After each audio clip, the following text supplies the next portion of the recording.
أسعد الله أوقاتكم. اليوم في أمرين بدي أتحدث فيهم، إن شاء الله رمضان مبارك على الجميع. الأمر الأول اللي حصل قبل يومين، لقاء الفنانين مع سفاح سوريا. بالطبع ما بدي أدخل كثير بالتوصيف يعني اللقاء وتوظيفه إلى آخره، بس يعني نحمد الله لأنه في بالسوريين وبالثورة السورية فنانين كبار كبار كبار. الفنان محتمل يكون في يعني تنافس وفي نجاحات، بس في وسامين ما بينعطى إلا للي بيستحقهم. وسام الشرف اللي بيوقف مع شعبه مع وطنه، هذا يستحق وسام الشرف، هذا هو الشرف بذاته. وسام تاني هو اللي بيكون يملك الإنسانية، يسأل لكرامة شعبه، يحزن لشعبه. فهنيئا لكم ومبروك لكم أيها الفنانين الرجال المفخرة اللي انشقيتوا عن هذا الدكتاتور وعن هذا النظام القاتل. فأنتم مفخرة لكل سوري ولكل حر ولأهلكم ولأولادكم ولتاريخكم. جمعتم بين الفن والإبداع بالفن وبين الوطنية والإنسانية، فمبروك لكم ومبروك لنا بكم.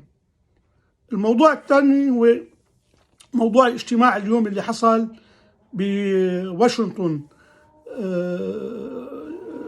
منظمة الطوارئ السورية وعدة رجالات يعني من المقيمين في أمريكا. بالحقيقة لقاء كتير مهم، ونفس الحديث بقول مبروك لكم وسام الشرف وسام الكرامة اللي انتو عم تحرصوا انكم توصلوا صوت الشعب المعذب المغيب. فكل الاحترام والشكر لكم.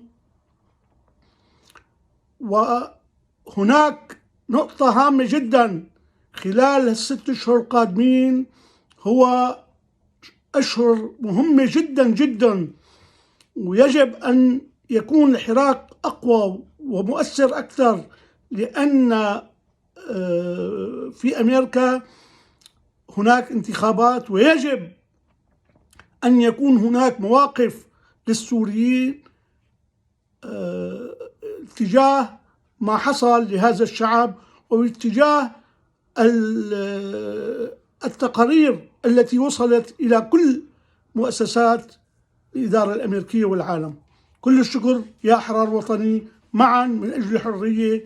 قريبا إن شاء الله سيكون هناك أخبار تسر الشعب وتسر المظلومين، ويبقى الصور التافهة إلى مزبلة التاريخ. كل الشكر واحترامي لكم جميعا ولكل أحرار سوريا، ضباطها والمحامين، ويعني كل الكتاب، الصحفيين، الإعلاميين، كل مين وقف إلى جانب الشعب له كل الحب والاحترام. وشكرا.